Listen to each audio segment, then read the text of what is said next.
نحمدہ ونصلی علی رسولہ الکریم اما بعد اعوذ باللہ من الشیطان الرجیم بسم اللہ الرحمن الرحیم رب اشرح لی صدری ویسر لی امری واحلل عقدۃ من لسانی یفقہوا قولی۔ السلام علیکم ورحمۃ اللہ وبرکاتہ۔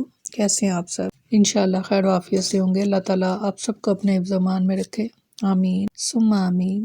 10واں پارہ سورۃ توبہ، آیت نمبر 30 to 33۔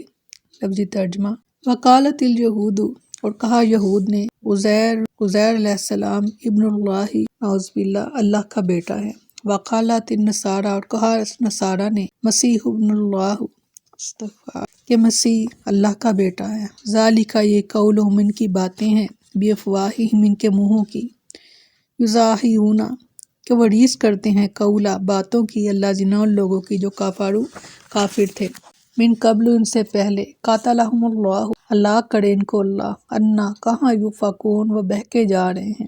اتخذوا، انہوں نے بنا لیا، احبارہم، اپنے علماء کو، ورہبانہم، اور اپنے درویشوں کو، اربابا، نعوذ باللہ، پروردگار، من دون اللہ، اللہ کے سوا، والمسیح ابن مریم، اور مسیح علیہ السلام، مریم کے بیٹے کو بھی، وما، اور نہیں، امروا، ان کو حکم تھا، الا، مگر، لیعبدوا، یہ کہ وہ عبادت کریں، الہًا، خدا کی، واحدًا، ایک کی، لا، نہیں الہ، کوئی معبود، الا، مگر، ہوا، وہی، سبحانہ، وہ پاک ہے، اما، سے، یشرکون، جو وہ شرک کرتے ہیں، یریدون، وہ چاہتے ہیں، یطفئوا، کہ وہ بجھا دیں، نور اللہ، اللہ کے نور کو، بافواہہم، اپنے منہ سے، ویابی، اور نہ رہے گا، اللہ، اللہ، الا، مگر، ان، یہ کہ یتمّ، کہ پورا کرے، نورہ، اپنے نور کو، ولو، اور اگرچہ کرہ الکافرون، اگرچہ کافروں کو برا ہی لگے، هو الذی، وہی ہے، ارسلہ، جس نے بھیجا، رسولہ، اپنے پیغمبروں کو، بالہدیٰ، ہدایت کے ساتھ،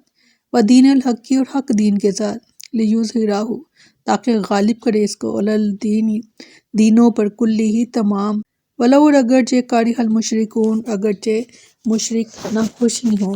فرمایا، اور یہودیوں نے کہا، نعوذ باللہ، کہ عزیر اللہ کا بیٹا ہے، اور نصارہ نے کہا مسیح اللہ کا بیٹا ہے۔ استغفار، یہ ان کا اپنے منہوں کا کہنا ہے، وہ ان لوگوں کی بات کی مشابہت کر رہے ہیں جنہوں نے ان سے پہلے کفر کیا، اللہ انہیں مارے، کدھر بہکائے جا رہے ہیں۔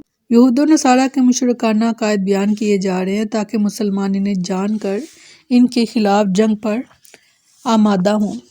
جاہل اور غلو کرنے والے یہودیوں نے عزیر علیہ السلام کو، نعوذ باللہ، اللہ کا بیٹا قرار دیا، اور نصرانیوں نے عیسیٰ بن مریم علیہ السلام کو، نعوذ باللہ، اللہ کا بیٹا بنا لیا۔ یہ بہت بڑا ظلم اور بہت بڑا شرک ہے۔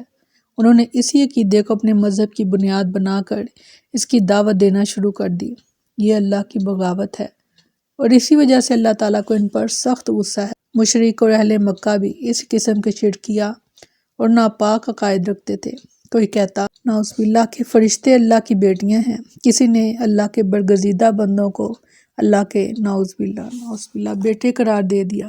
یہ کتنے ظالم ہیں۔ حالانکہ اہل کتاب کے پاس تو اللہ تعالیٰ نے شریعت بھیجی، کتابیں نازل کی، انبیاء کرام نے انہیں بہت سمجھایا، مگر یہ بدبخت تھے کہ سچی ہدایت، صراط مستقیم اور اللہ کی کتاب چھوڑ بیٹھے، اس لیے اللہ کے غضب اور غصے کے حقدار ٹھہرے، اور اسی لیے اللہ تعالیٰ اپنے مسلمان بندوں کو ان سے لڑنے کے لیے تیار کر رہا ہے، مدد کے وعدے دے رہا ہے، اور کافروں کی ذلت اور رسوائی کی یقین دہانیاں کروا رہا ہے۔ سیدنا ابو سعید خدری رضی اللہ عنہ بیان کرتے ہیں کہ رسول اللہ صلی اللہ علیہ وسلم نے فرمایا کہ جب قیامت کا دن ہوگا تو ایک پکارنے والا پکارے گا، اے لوگو، تم میں سے جو آدمی جس کو پوجتا تھا اسی کے ساتھ ہو جائے، الغرض، اللہ کی پرستش چھوڑ کر بتوں یا آستانوں کی پرستش کرنے والوں میں سے کوئی باقی نہیں رہے گا، سب جہنم میں گر جائیں گے، اور صرف وہی باقی رہ جائیں گے جو اللہ اکیلے کی عبادت کرتے تھے۔ ان میں اچھے برے سب ہی ہوں گے، اور کچھ اہل کتاب باقی رہ جائیں گے۔ پھر یہودی بلائے جائیں گے، اور ان سے پوچھا جائے گا، تم کس کی عبادت کرتے تھے؟ وہ کہیں گے کہ ہم عزیر علیہ السلام کی، نعوذ باللہ، عبادت کرتے تھے، کہ جو اللہ کے بیٹے ہیں۔ ان سے کہا جائے گا، تم جھوٹ بولتے ہو، اللہ تعالیٰ کی نہ تو کوئی بیوی ہے اور نہ کوئی بیٹا۔ ان سے پوچھا جائے گا، تم کیا چاہتے ہو؟ تو وہ کہیں گے، اے ہمارے رب، ہم پیاسے ہیں، بس ہم کو پانی پلا دے۔ پھر انہیں جہنم کی طرف اشارہ کیا جائے گا کہ کیا تم ادھر نہیں جاتے؟ پھر وہ جہنم کی طرف جمع کیے جائیں گے جو سراب کی طرح ہوگی، اس کا بعض حصہ بعض کو توڑ رہا ہوگا، وہ جہنم میں گرا دیے جائیں گے۔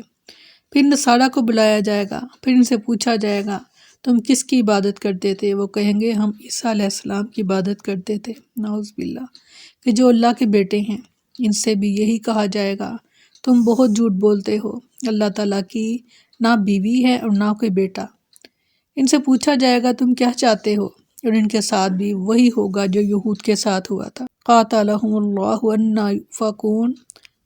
سیدنا ابو ہریرہ رضی اللہ عنہ بیان کرتے ہیں کہ رسول اللہ صلی اللہ علیہ وسلم نے فرمایا، اس ذات کی قسم جس کے ہاتھ میں محمد صلی اللہ علیہ وسلم کی جان ہے، اس زمانے یعنی اب سے لے کر قیامت تک کا کوئی یہودی یا نصرانی یا کسی اور کا دین کا پیروکار اگر میرے بارے میں سنے اور پھر وہ اس چیز پر ایمان لائے بغیر مر گیا جو میں دے کر بھیجا گیا ہوں یعنی شریعت، تو وہ جہنم میں جائے گا۔ فرمایا انہوں نے اپنے عالموں اور اپنے درویشوں کو اللہ کے سوا رب بنا لیا، اور مسیح ابن مریم کو بھی، حالانکہ انہیں اس کے سوا حکم نہیں دیا گیا تھا کہ ایک معبود کی عبادت کریں، کوئی معبود نہیں مگر وہی، وہ اس سے پاک ہے جو وہ شریک بناتے ہیں۔ اہل کتاب کا دوسرا شرک یہ تھا کہ حلت اور حرمت کے اختیارات انہوں نے اپنے علماء اور مشائخ کو سونپ رکھے تھے، حالانکہ یہ اختیار صرف اللہ کو ہے۔